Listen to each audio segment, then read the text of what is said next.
Parfait. Merci d'être ici avec moi aujourd'hui. Enchanté de vous rencontrer. La première question qu'on a pour vous aujourd'hui, c'est quelles sont vos plus grandes inquiétudes pour les enfants et les jeunes présentement avec l'isolement social causé par la pandémie? Présentement, on est inquiet par la durée de la pandémie. On est également inquiet de savoir est-ce qu'on retournerait en isolement social pour les jeunes parce qu'on constate que ça a un grand impact sur leur santé mentale. Puis un autre des inquiétudes, c'est vraiment les peurs des parents. On voit que les parents ont des grandes inquiétudes, puis parfois, ça peut être transmis chez les jeunes.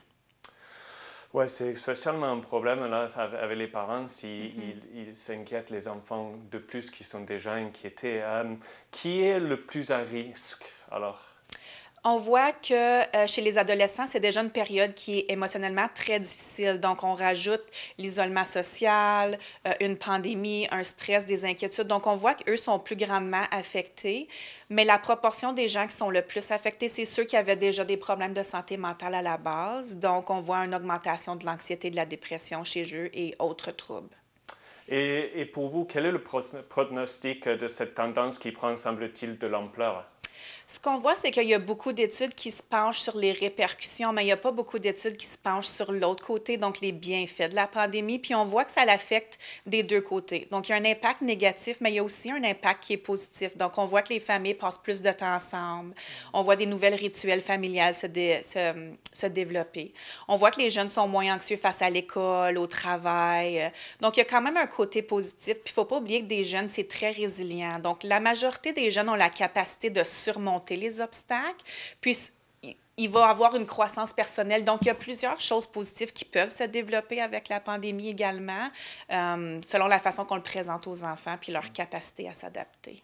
Et je sais que c'est très différent dépendant de quel enfant c'est. La personnalité va avoir un grand effet. Mais qu'est-ce que vous recommandez aux enfants et aux jeunes de faire afin qu'ils puissent garder une bonne santé mentale pendant cette période si difficile? Puis c'est super important, puis on le dit toujours, les bienfaits de l'activité physique. Donc, que ce soit à l'intérieur ou à l'extérieur, les études le démontrent, le lien entre l'activité physique et la santé mentale. Donc, c'est indéniable, c'est bon pour l'anxiété, la dépression, ça améliore la concentration, l'humeur, le sommeil, et j'en passe. Là, il y a extrêmement de bienfaits. Donc, on encourage beaucoup les jeunes de pratiquer des sports, même s'ils ne sont pas impliqués dans des sports comme tels, mais d'en faire à la maison avec la famille, de la danse, aller jouer à l'extérieur. On voit beaucoup de familles faire du hiking, de la marche, du vélo. Donc, on voit que les gens sont retournés vers l'activité physique ou on en pratiquait beaucoup plus parce qu'il y avait plus de temps. Donc, on encourage l'activité physique. Absolument. Je sais, pour moi, personnellement, l'activité physique, c'est une tellement grande partie de ma vie, spécialement d'avoir déménagé dans plein d'autres pays. Le sport, c'est fantastique pour la santé mentale. Comment est-ce que Valoris peut aider les jeunes et les ados en santé mentale? Valoris, spécialement. Comment pouvez vous les aider? Oui, donc on a plusieurs services ici à Valoris. On a des groupes de parenting qu'on appelle Triple P. Des fois, on offre des ateliers aussi, donc pour des enfants qui sont plus anxieux. Il y a différentes thématiques que vous allez pouvoir trouver sur notre site web. Il y a aussi des conseils qu'on peut donner aux parents.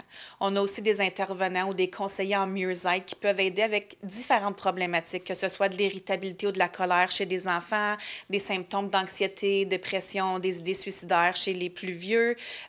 Donc, nous contacter, puis il y a différents services qu'on peut offrir.